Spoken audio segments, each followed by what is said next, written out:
Hello नमस्कार साथियों, मैं प्रेम प्रकाश, आपका स्वागत है। आज हम पढ़ेंगे प्रश्नावली 5 यूक्लिड की ज्यामिति का परिचय।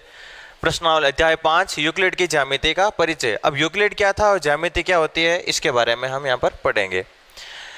पहले हम 2-3 गणितज्ञों के नाम देख लेते हैं। एक है काफ़ी फेमस गणितज्ञ जिनका नाम है थेल्स। ये एक यूनानी गणितज्ञ थे जिन्होंने सबसे पहले ज्ञात उत्पत्ति हमें दी थी। उत्पत्ति का मतलब होता है सिद्ध किया हुआ कथन।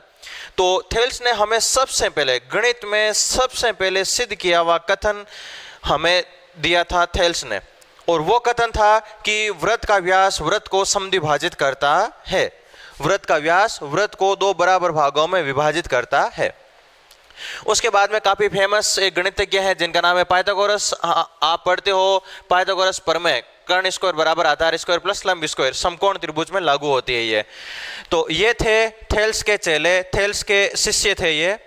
और फिर हम पढ़ते हैं अपने पाठ के जो गणितज्ञ हैं जिनका नाम अपने इस अध्याय में है यूक्लिड। ये मिस्र के अलेक्जेंड्रिया के गणित के शिक्षक थे। उन्होंने क्या किया कि उस समय तक के पूरी दुनिया भर में, पूरे विश्व में उस समय तक के गणित के जो भी ज्ञान था उस सब को एकत्रित करके अपनी एक किताब में लिखा, और उस किताब का नाम था एलिमेंट्स। उस किताब का नाम था एलिमेंट्स।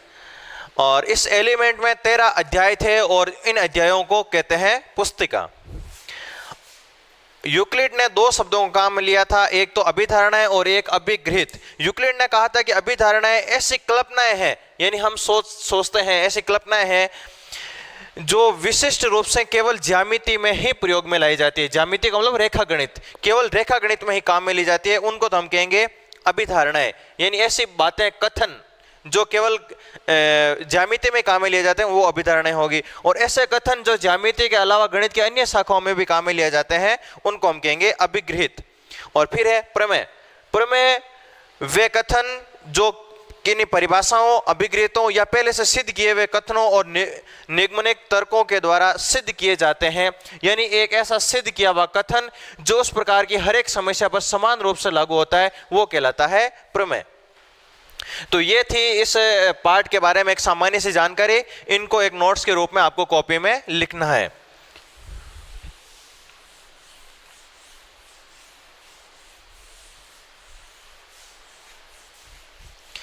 अब हम देखते हैं कि यूक्लिड ने क्या अभिगृहित दिए थे और क्या धारणाएं दी थी। मैं सीधा किताब से पढ़ के बता रहा हूं, आपको कॉपी में भी लिखना है। एक बार के लिए अपनी किताब खोलिए। मेरे पास में किताब है। किताब में सारांश वाला बिंदु देखिए, यहाँ पर जो लास्ट में है पेज नंबर 106 पर, 106 पर पेज नंबर पर देखिए, 107 पर आ जाइए। इसमें देखिए यूक्लिड के कुछ अभिगृहित।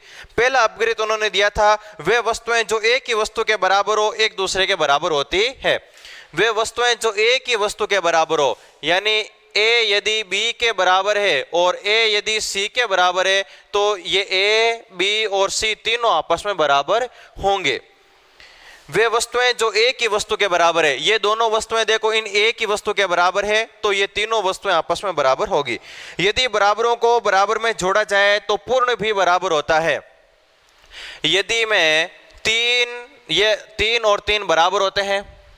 अब इन बराबरों में बराबर जोड़ देता हूं, इन दोनों में मैं 4 जोड़ देता हूं तो पूर्ण क्या बन गया 7। इधर भी पूर्ण क्या बन गया 7। तो पूर्ण भी आपस में बराबर होते हैं।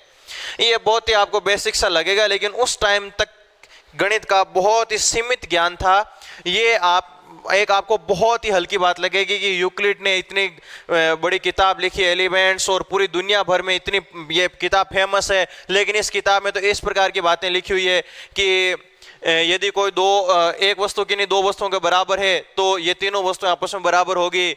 यदि किन्हीं बराबरों में बराबर जोड़ा जाए तो ये बराबर होगी। ये तो एक सामान्य सी जानकारी है, लेकिन फिर भी उस टाइम में ये काफी महत्व रखती थी। यदि बराबरों में बराबर घटा दिया जाए, जैसे 3 और 3 बराबर होते हैं, इसमें मैं 1 घटा देता हूं, इसमें भी 1 घटा देता हूं, तो यहां पर बचेगा 2 और यहां पर भी क्या बचेगा 2 बचेगा। तो पूर्ण भी आपस में बराबर होगा या शेष भी आपस में बराबर होगा। वे वस्तुएं जो परस्पर संपाती हो एक दूसरे के बराबर होती है। यदि कोई वस्तुएं संपाती है, संपाति का मतलब है कि एक दूसरे को पूरा पूरा ढक लेना। जैसे मैं इस हाथ की हथेली पर इस हाथ की हथेली रख देता हूं तो नीचे वाली हथेली ये उंगलियां पूरी पूरी ढक जाती है। इसका मतलब दोनों हाथ आपस में संपाती है। तो यदि कोई दो वस्तुएं आपस में संपाती है तो वो बराबर होगी। ये यूक्लिड का तीसरा अभिगृहित, चौथा अभिगृहित था। पांचवा देखिए, पूर्ण अपने भाग से बड़ा होता है। संपूर्ण है वो हमेशा अपने भाग से बड़ा होता है। जैसे पूर्ण के रूप में मैंने एक वृत्त ले लिया, अब मैं इसका भाग कर देता हूं, ये मैंने एक भाग कर दिया इसका। अब देखो इस भाग से ये पूर्ण बड़ा है कि नहीं है, तो पूर्ण है वो हमेशा अपने टुकड़े से, अपने भाग से बड़ा होता है। छठवां है, एक ही वस्तुओं के दुगने परस्पर बराबर होते हैं।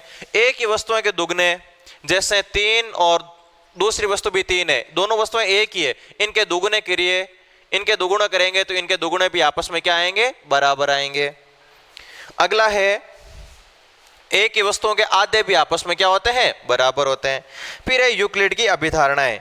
अभिगृहित इतने इंपॉर्टेंट नहीं है, अभिधारणाएं थोड़ी इंपॉर्टेंट है।